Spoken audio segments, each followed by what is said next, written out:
conversation today, even though there's people way back there. And you're probably, David, you're the type that complains about people sitting in the back row of your classes, I know. And here you are, okay. Well, I've just got 4 or 5 things that I kind of wanted to cover and talk about and answer questions about today, and then talk about anything you want to talk about. From a financial standpoint, the financial stability plan is working. We're actually a little ahead of the game in terms of the revenues, primarily from our county mill levy that have come in.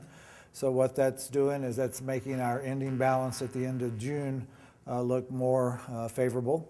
And that's key to our restoring salaries is both the budget that we have in place next year, but the ending balance of cash that we have to carry over. One of the things that I've been sharing with everybody that I've been talking to is we need to hire as few people as we can this fiscal year, but there are positions we have to fill. But wherever possible, we're going to delay any new hires and even any vacancies that come up until next fiscal year. We've got to get our budget put together. We've got to be sure that we have the adequate funding to keep those people on board next year and restore the salaries for the people who are here next year. So we don't have we do not have a hiring freeze, but we have to absolutely need to hire and fill a position if we're going to do it this fiscal year. Now, once the budget is in place in April, we may have a lot of positions that we post in May to be hired effective July 1st. And that would be great if that happens. But that's one of the ways we're going to ensure that we're able to restore the salaries for the people who are currently here.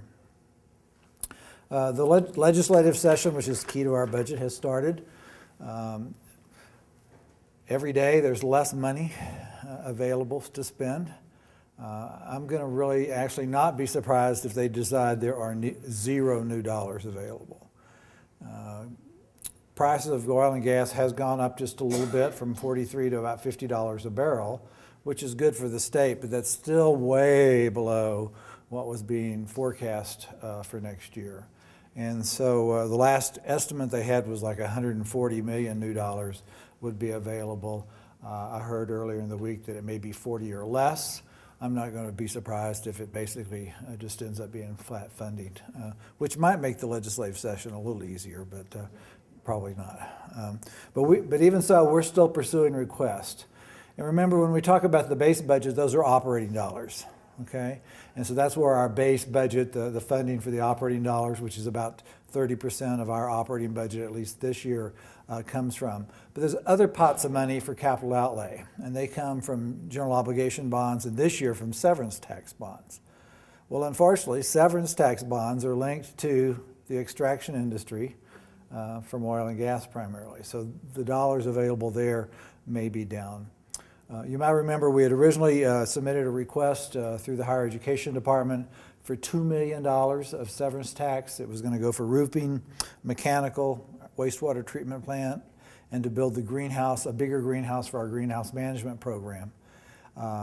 We have students waiting. We can't even get 18 students in that greenhouse now, but we have 18 students. So it's kind of hard to do.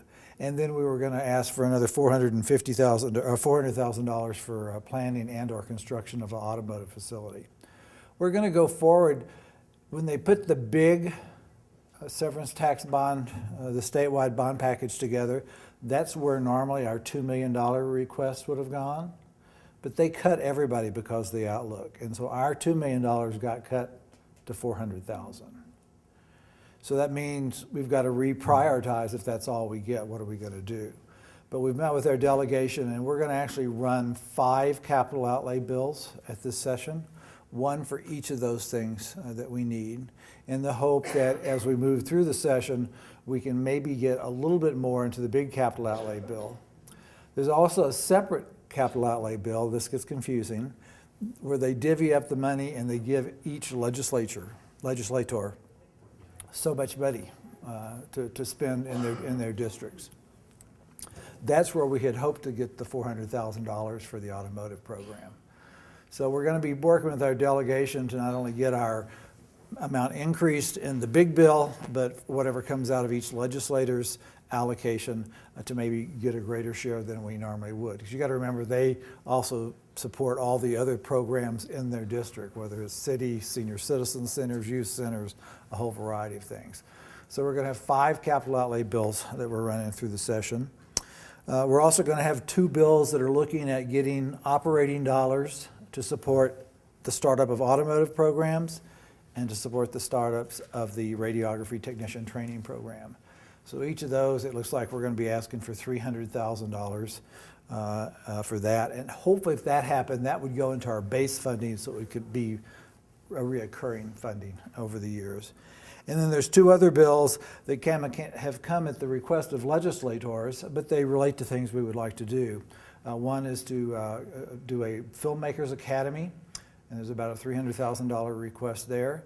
And then there's another request for $120,000 to help get a hospitality management program revived here at the community college, but also at the Higher Education Center in conjunction with New Mexico State University. So we would use some dollars to both redevelop that program, to promote it, and potentially even to hire some of their faculty to teach the baccalaureate level, just to get them here.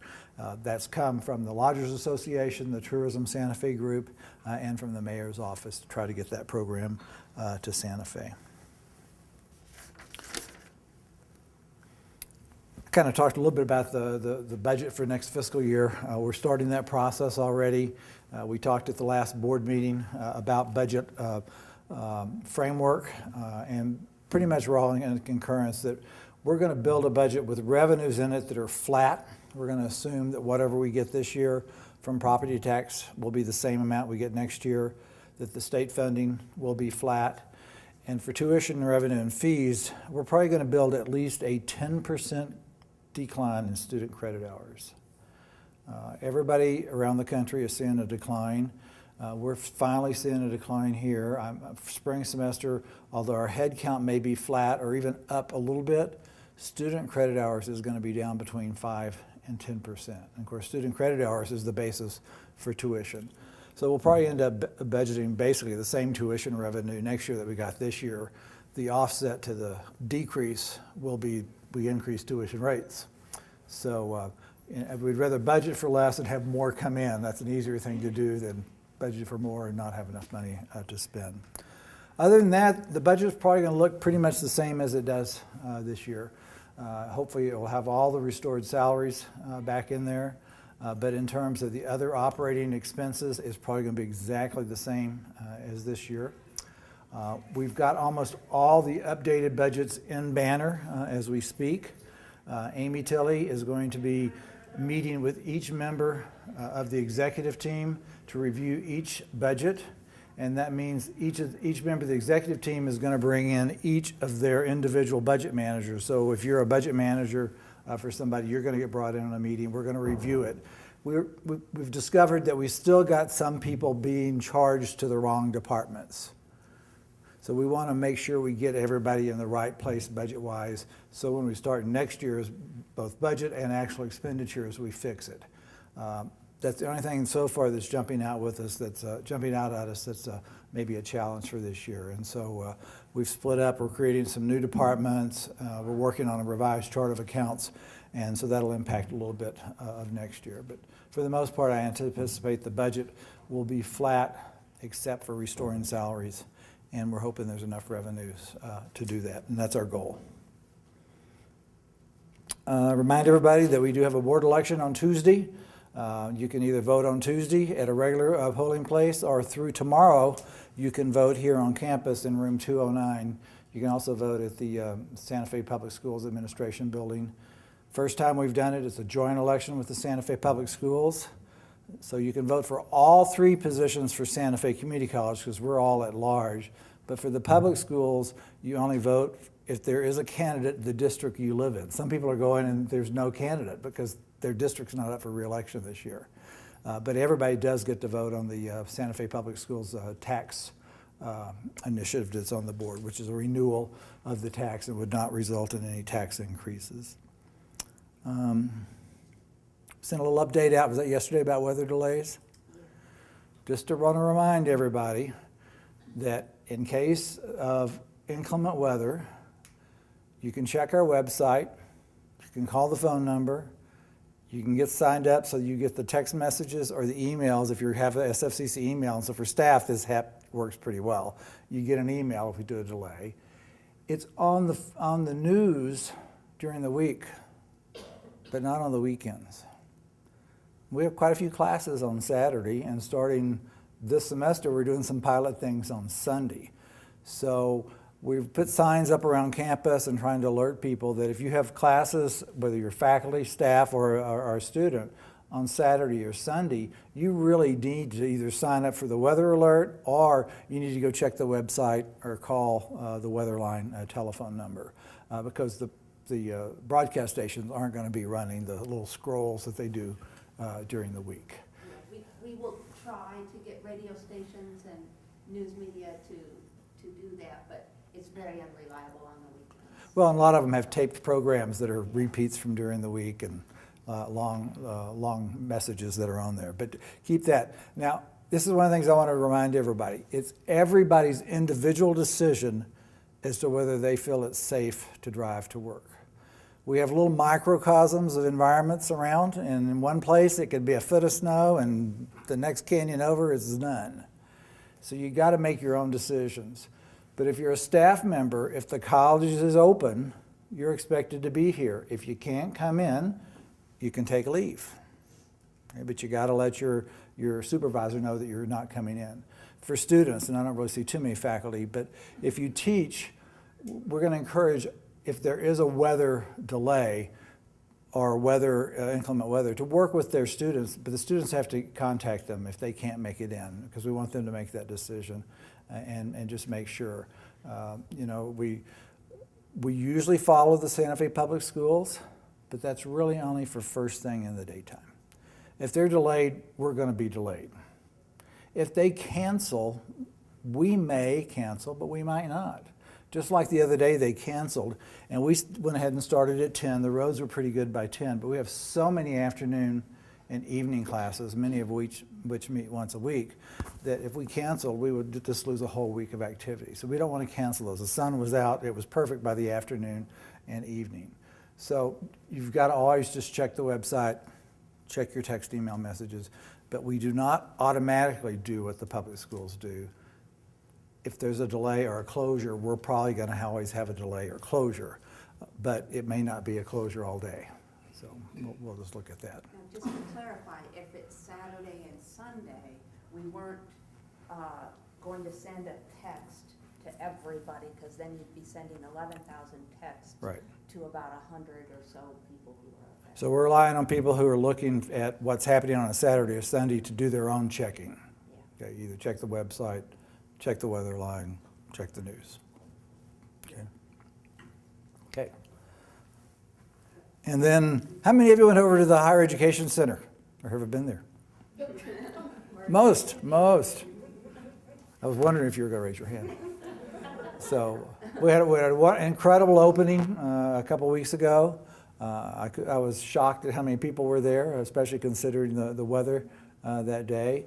We had an event there last night with the Hispanic Chamber of Commerce in Mixer. Got a lot of new business people in that hadn't been over there before.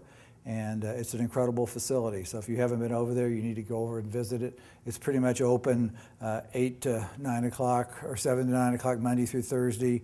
And we do have Friday classes. Right now, are we doing anything on weekends? We do. We have Saturday classes until 5, primarily Highlands. Okay. There's nothing really on Sunday, but Right. we are open for some of it because there's some they've requested to be, student groups want to be able to meet. Right. Right. And so we will be having some of our classes meeting over there. So some of our late starting classes, some of our adult education classes will be over there. And then next summer and next fall, we'll schedule full complement of classes over there. But if you haven't been, go look. It's a great facility. And everybody goes over there and says, "Can I teach over here?" And the answer is maybe. Is maybe. So anyway, I'd like to open the floor to questions, rumors. I haven't heard any good rumors lately. So when was the last rumor I heard? I can't even remember what it was. Oh, the last rumor I heard was that faculty were going to get their salaries restored and staff were not. I don't know where that came from, but we will restore salaries the same way we cut them. And that will be evenly and equitably across the ranges. We cut them based upon salary levels. We'll restore them from the lower end up until we are able to restore fully everybody. So I don't know where that rumor started from, but that is not true. So just want to address that one. So rumors, questions, items to chat about. Or Someone asked about coffee refills in the cafeteria. You're saying, would we ever consider that? Free refills? Coffee refills in the cafeteria. if we charge $2 a cup of coffee, we might. I don't think we charge $2 a cup of coffee, but we need to talk to Bizot about that. I mean, you may know what we charge for a regular. I know it's different from the barista than it is in the cafeteria, but I don't even know. Huh? Is it at $1.90? Okay. Well, we need to look at that. I mean, we haven't done refills. It's kind of hard to control refills, is one of your challenges. But anyway. Anything else? Somebody's got to have a good rumor. No? It's not a rumor. Okay. Make one up. There's a rumor that. Don't look at me. A student came up to me today and asked me if the weather's gonna be bad tomorrow, and it's progressively getting worse in the afternoon. How do they still assume to come in, even, let's say they live in Las Vegas and Albuquerque? So it depends on what the weather's doing. We have been known to close at 2 o'clock, 3 o'clock, 1 o'clock. And so if it's getting progressively worse, the roads are getting worse, and it looks like the weather's going to continue, sometimes we have closed early. It's still up to that student to make sure they feel safe to come in. Our unfortunate experience, almost every time we have closed and sent everybody home because it was coming down and supposed to get worse, the sun came out. I don't remember a time that hasn't happened, to be honest with you. But we will err on the side of caution. But once again, it's every individual's decision as to whether they could safely get here. Quick question. Mm-hmm. So when we, let's say for example, we say that we're going to be on a delay, 2-hour delay. So when we push that message, does it affect the HEC or just the main campus or both? No, HEC is on the same schedule as. Right. HEC is, all of our operations are on the same schedule. And if there is anyone that isn't, we'll announce it. The only thing that might be different, so for example, the Wednesday, the Hispano roundtable, I don't remember, anyway, there was a Wednesday evening where we continued to run courses, we did not close. But Highlands looked at the population of their students, the fact that they have a 7 o'clock start class, and they chose to cancel their courses. In which case, the building stays open. If UNM's running a class, it's still gonna go. If we were running a class, it would still go. But Highlands has the option to, much like if I were a professor here and I couldn't get here because I was commuting from Vegas, if I wanted to cancel my class, I do my best to get a sub, and if I can't, then on my classroom door, I'm gonna say this class. Yes, so the buildings that are our operations follow our schedule. Some of our partners may have differing schedules. For example, Highlands even started school a week before we did. So we may have differences there, but all our facilities operate under the same. How will they find out if there is closure? Well, if you look on the scroll that goes by the TV, Highlands has about 14 different campuses that they announce the same closure for. So, it's up to them, because remember, when the students are taking Highlands courses, they may be taking our courses at the same time, but it's Highlands' responsibility to notify their students and for them to check on those. We have the facility open. If we close our facility, though, Highlands will not be able to. And we are working on solidifying and formalizing some of that, because we did have the NMSU students, for example, showed up at 9 o'clock when we were on a 2-hour delay. So we are working on communication processes for that. But a lot of the students, I know UNM is encouraging their students to get on our texting, to get on the service. So as we move forward, we're continuing to do that. But Highlands does a really good job of Right. informing their students in multiple ways. When you work with partners, there's a lot of issues that you have to resolve that may be a little different. So I just saw there was somebody else that had another question or comment.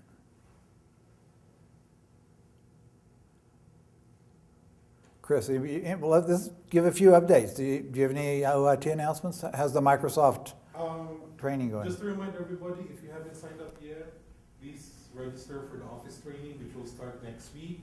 And you will have multiple options to choose based on your schedule. If you're teaching, you can select a morning class, morning session, afternoon session, or evening session for your office training. And our commitment is within 2 working days, as soon as you take the training, we will upgrade your Microsoft Office version to 2013 in your Office workstation. So that at least once you learn the new tips and the new tricks for Office 2013, you would be able to use it with the new version installed on your computer. So please do. And we still have we still have some vacant slots in different sessions, so please feel free to do so. And we will continue to send email reminders to everybody until you sign up. It is more, the emails that we send out are only targeted to those who haven't registered yet. So if you don't receive an email reminder, it means that you are already registered. If you keep on receiving them, it means that you haven't registered. And it came up the other day, if you need to switch times, you can do it the same way you registered. So you could switch from one section to another if something comes up and you need to make a change. So you can do that online. So anyway. Margaret, you got any updates? I don't know. The semester's up and going, that's all I can think. It's up and going. All right. We're getting the summer and fall schedule put together. I'll go to print in late February. And we're looking pretty hard at classes because since we are down in enrollment, we need to make sure that we schedule very carefully so that we're not offering too many sections of classes. It's always a little hard, but we're trying to look really closely at that. One of the things that Margaret and all the academic affairs is trying to do, we kind of need to change the way we've done it. We've been scheduling lots and lots of classes and then canceling those that don't make. We're going to now try to schedule fewer classes, meeting the needs of our students, and then if they fill up, add classes. Because we've had too many times that we've had 5 classes, all with 5 people in them.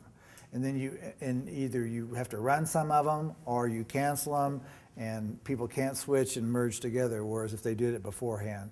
So we're trying to do a little bit more of I would call it smart scheduling. We'd rather add classes to meet demand than have to cancel so many. That just make life a lot easier for everybody. Josh, you got anything from Opie? No, I think same things have been updated in the board during the board meeting. Okay. Janet, what about you? I was thinking about commencement today. Right.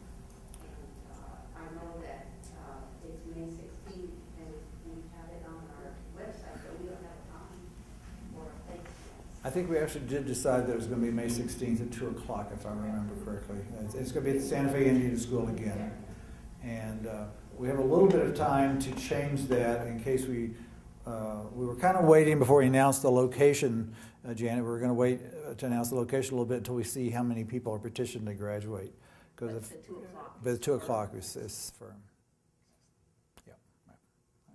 Okay. Anything from Staff Senate? We had, our last meeting, we had a Q&A session with a couple of folks from finance, and Daniel and Thea from we invited them to ask their questions. They were very helpful in answering some of the questions that we had. I think one of the questions that came up, and we were sort of asking about the process and the considerations that will be, things that we consider as we get closer to understanding what the budget's going to be for next year and the starting salaries. And I was curious how tied to that is the submission to the HDA. Tied to that, my understanding was that once we submit the budget to the HDA, we're going to have a great idea. Right, so just to let you know, we have to have a budget submitted to the HED by May 1st of every year. So that means the board has to approve our budget in April because it has to go through the board before it can be submitted.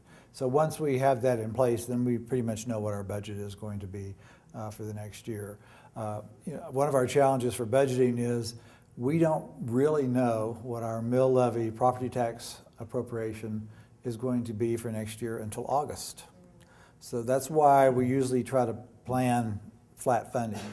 And last year was actually the first year, and as long as I can remember, that we actually went down because valuations went down in Santa Fe for the first time, enough to offset So it's looking good for next year, but we never really know what we're going to get next year until August, and yet we've already had to get a budget approved and started the fiscal year on July 1st. So that's one of the reasons we usually do a budget adjustment in the fall, because then we can account for any changes from the property tax if we know what they are. So yeah. So once again, we did talk both at the board and at the executive team and others. One of the other things that we would look at, because we've had lots of requests for it, once we restore salaries, we might consider increasing the funds available for student workers. So remember, we've had the same total amount of funds available the last 2 years, but because we had to increase the pay from $8 to $10.66 an hour, it really reduced the number of hours we had available because the budget was the same. So we will look closely at whether we really need to and could we increase student worker budgets. But that would come after the restoration of salaries, most likely. So. I actually have a question about that. So I know we have a mixture of funds, federal, state, and institutional dollars for the student workers. Right. Is there any way that we can do more to raise the institutional? I mean, I know. That's I don't where. know if we get any money from the foundation. No, that's where anything that would be an increase would come from is the institutional share. So we put a much greater share of funds in than most of our peer community colleges in the state do. The amount that we get from the state and the feds for student workers is fixed by formula. And so anything that we have to play with is our institutional share, and we put a lot of money in compared to our peer institutions for doing that. But if we are going to increase it, it's institutional dollars, because we don't get any more federal or state dollars. In fact, we could get cut in those areas. Yeah, Barb. You may have heard this before, but there seems to be an issue at the main entrance to students that are smoking. And it's my understanding that we have signs that say designated smoking, but none that say no smoking. So when we're leaving in the evening, if we say there's no smoking around here, there's 3 students, there's no sign, you know, and then you have to explain why you can only smoke where it's designated. I'm just wondering if that might be reconsidered, or anybody have an idea? Well, we do allow smoking only in designated smoking areas, and there's, how many of those on camp? 4, 6? 6. There's 6 of I those. think that when I was working with Ann, we had posted the no smoking decals on the windows around the entrances, and I think they were all pretty covered. But, you know, if they're worn or something, I wonder if we can get some more, because they're on the windows right by the entrances to every building. So I don't know if people just aren't paying attention to those, or. They're still there. Yeah. I see. Most of them are still there. You just, you know, people don't read signs, or they ignore them. And we do have a slide, of course, on the digital monitors that says no smoking on campus except in designated areas, but people don't, or they ignore it. So it is an issue. Julie? Speaking of signage, I got a complaint this week from a student about signage that's no longer appropriate, and the map of campus not being detailed enough, and as a new student, she was having trouble finding her way around and finding her classes and finding exits to parking lots, and she had a lot. Did she give any specific signage that wasn't appropriate? No, not. I mean, people can even look at the map and not really know where they are. So people some people just have maps and are directionally challenged. That's the word of it. They're directionally challenged. We could do a better job with our Yeah. maps, but it's like everything else. This isn't an excuse, but it's really expensive to get. But if you see signs that are pointing or saying something that's no longer there, it's moved, let us know, because we do miss some of those every once in a while. So. Let NPR know, or? It was Karen Emery, I think it's not. Who? It's Jackie. Okay, Jay. So General Services usually moves the signs if that's the case. So there could be some signs that still point and say this way for this office, and they're on the other side of campus now. If you catch those, let us know so we can take those down. And then sometimes, I guess we need to make sure our website is updated, but sometimes people have old maps. I don't know where they get them, but I've seen people with old maps, so, yeah. Or they keep their copy from when they first came here, yeah. We would like to do virtual tours and, you know, more interactive map, a better interactive map on our website. But it's a very involved project. But it's on a burner. I just don't know which one. Way in the back right now. Right, I think, you know, and I think we've actually spoiled some students and staff and faculty too, because we have things around campus, but nobody wants to walk one hallway to do it. So it's quite interesting to me. So we need to address those issues. But there could be signs. We just took the sign down. I hope we took the other one down the hallway, but it still said the HEC was downstairs. So we took that down late last week. So there could be other signs. I want to thank Plant and Mandy, this is for you too, that we had some graffiti on one of our road signs. Actually, it turned out to be more than one. Okay, well, thank you for getting that cleaned up quickly. So do those stainless steel or whatever they are signs, do they clean up fairly easy? I mean, I'm sure it's work, but it's better than an adobe wall. Okay, yeah. So it is a problem. So if you do see some graffiti, you don't report that, because we don't always go in every part of the campus to see that, and we want to get it cleaned up as quickly as we can. All right?